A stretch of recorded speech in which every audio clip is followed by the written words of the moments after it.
For the people watching this video on release date, Tears of the Kingdom is approximately 24 hours away. May 12th is probably going to become a very special date for new and old Zelda fans. It's almost impossible to believe that Breath of the Wild came out 6 years ago, on March 3rd, 2017. I remember waiting in line to buy my copy of the game for the Wii U.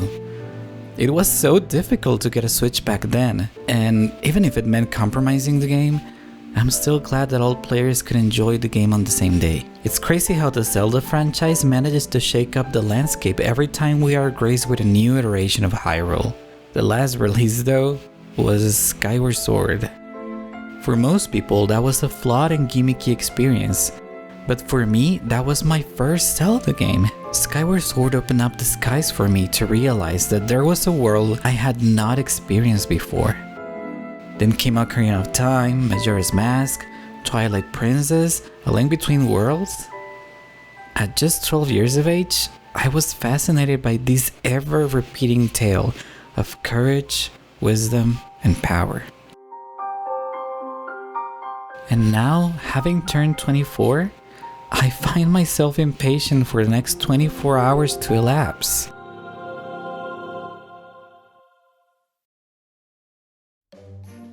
I've been struggling to enjoy Breath of the Wild after release. Let me explain. I have played this game for countless hours on my Wii U.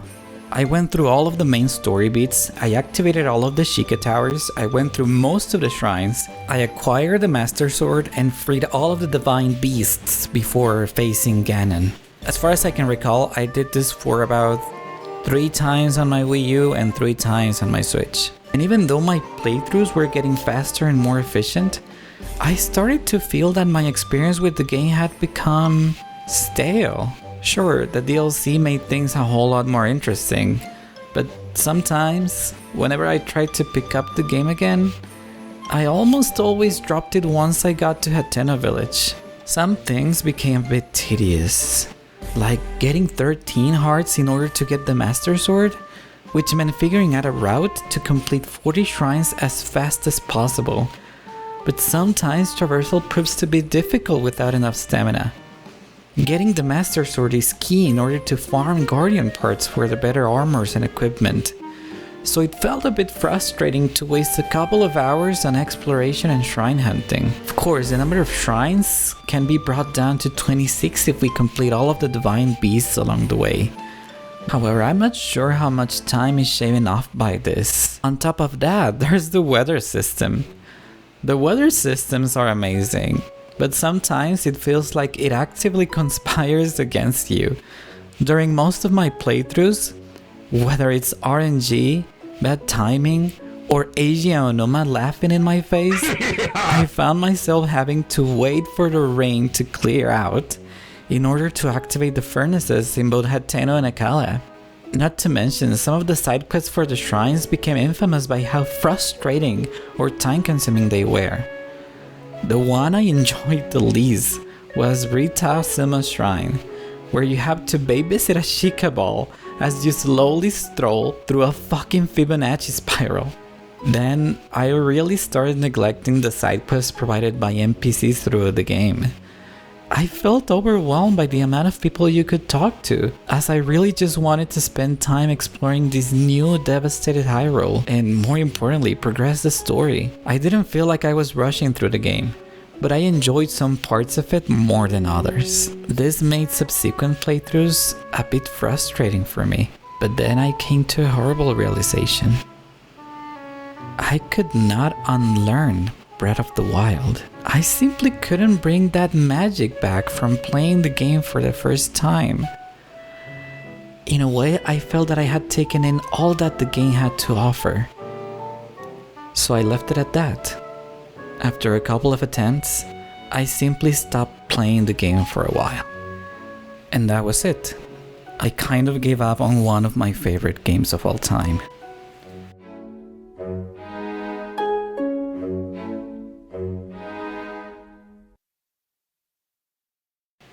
Anyway, after all that's said and done, do you guys still remember Age of Calamity?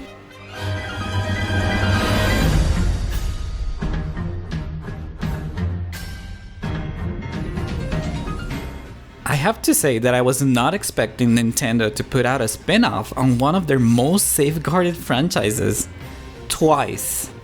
Like, Hyrule Warriors I understand, it's not really tied up to any mainline Zelda game or anything, but Age of Calamity was a straight up prequel to the game. Right from the get-go, I have to disclose, I don't really like warrior style games, it's just not my cup of tea. But looking at the trailer, this looked like an amazing opportunity for the franchise as a whole. There was just so much material that we have never truly experienced before from Breath of the Wild's story, and this game was that and so much more. Well, get this. On November 23rd, all of my friends and I got together on Discord to watch the cutscenes together, and I have to say that we were not disappointed. We had more than 2 hours of fully voiced cutscenes, interactions we had never seen before, new characters, and a bunch of tear-jerking backstories.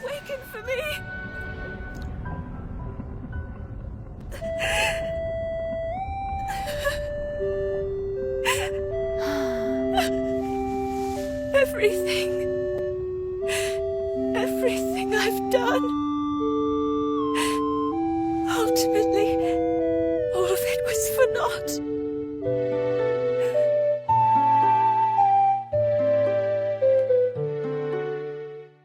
Listening to Terako playing Zelda's Lullaby moved our friends and me to tears.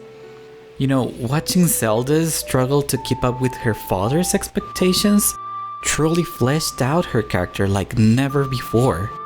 Yes, there's a lot of information you can read about in Breath of the Wild's world, but actually seeing the characters live through the Calamity? It is here where we can truly understand the weight on Zelda's shoulders as the Great Calamity was taking place. And the new characters that were not canon to the story did not detract, but added to the experience.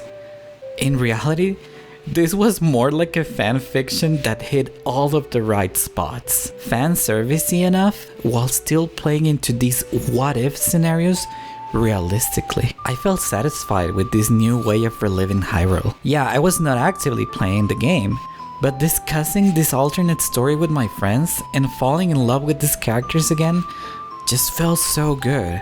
I don't know, it seemed like there were some good changes taking place in the franchise, and that this world just had more stories to tell in the future.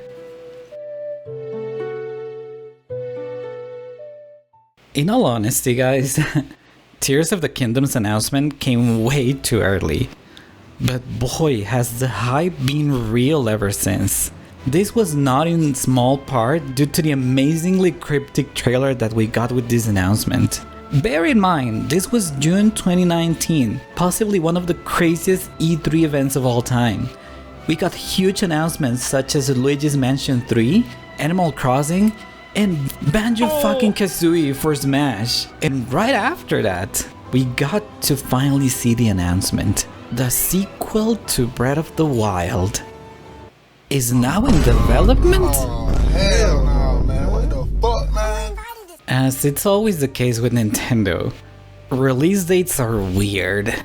A game could be in development for years and then after being announced. Hell, Metroid Prime 4 had been scrapped due to not meeting expectations, so it was anyone's guess for how long we would need to wait. But wait we did. And you know, as time went on, the urge to revisit Hyrule overcame me. I was already aware that Breath of the Wild was just not the same for me anymore. That much I had figured out. By now, my Switch was 4 years old. My battery was draining in less than an hour. Yeah, the flow of time is always cruel, right? But I could not give up again. So, I booted up the game, started a new file, got through the Great Plateau and... Yeah, no, I'm not feeling it. I'm not feeling it, guys. The combat is effortless, the shrines are always the same, this stamina wheeling worse shit, I have to get the fucking 40 shrines, god damn! But, you know, there's something I have never tried before. Let me rephrase that. I've tried it, but I felt that the challenge was just so much to even consider it a fun experience. You see, there's this thing introduced in the DLC called Master Mode. Don't worry, shrines and divine Vs are not mirror or anything. It's just that enemy placement becomes a little more creative. Diving into Master Mode for the first time feels like getting splashed with a bucket of cold water. Silly old me truly believed that it was possible to kill the Lionel in the Great Plateau. It's there for a reason, right? Yeah, and that reason is to humble you down. Because game overs are your bread and butter in this mode. And humble me down this game did. Because now I had to accept that I could not play this game in the exact same way I've done so for the past few years.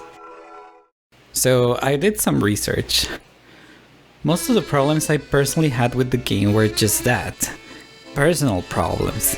I had learned to love this game as much as I did, only for me to now harbor a hate for it that I did not want. So I looked up some of the most recent glitches in the game, and boy oh boy were my prayers answered. In reality, I mostly relied on two glitches for this playthrough. The first was whistle sprinting, which I was using in some manner before. I just didn't know how crazy its applications were. This made exploration so much easier, but it also opened up my mind to trying new routes that I had never attempted before. You could easily get to the top of dueling peaks with zero stamina upgrades just by whistle sprinting. Through this approach, I got to the very top where I was met with a talus I did not even know was there waiting for me.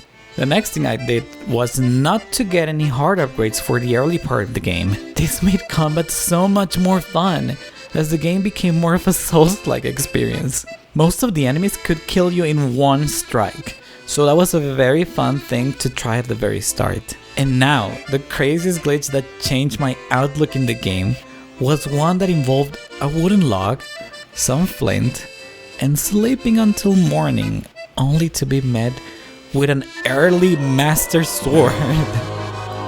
That's right, a glitch hunter named bot_w found out that you just need these ingredients and no extra hearts to get the master sword as soon as you get to Korok forest. I could not unlearn Breath of the Wild, but that just meant that tracing a route with these things in mind. Hola amigos de YouTube, espero que les estén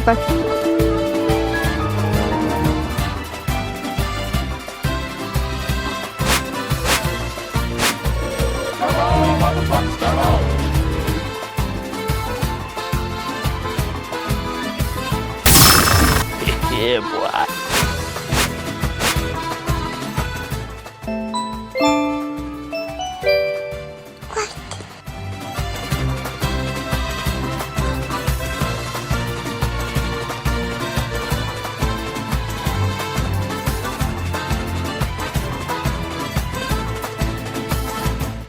I just could not believe how much this made my experience brighten up.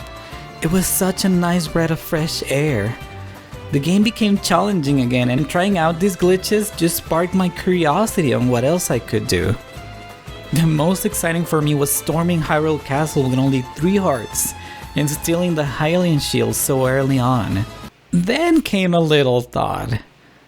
What if I tried to defeat the Blights like this?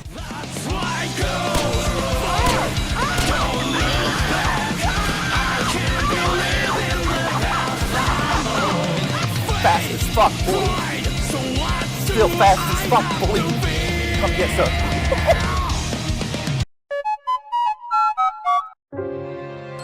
And I utterly failed, but this meant that I could try new strategies or change my approach some more.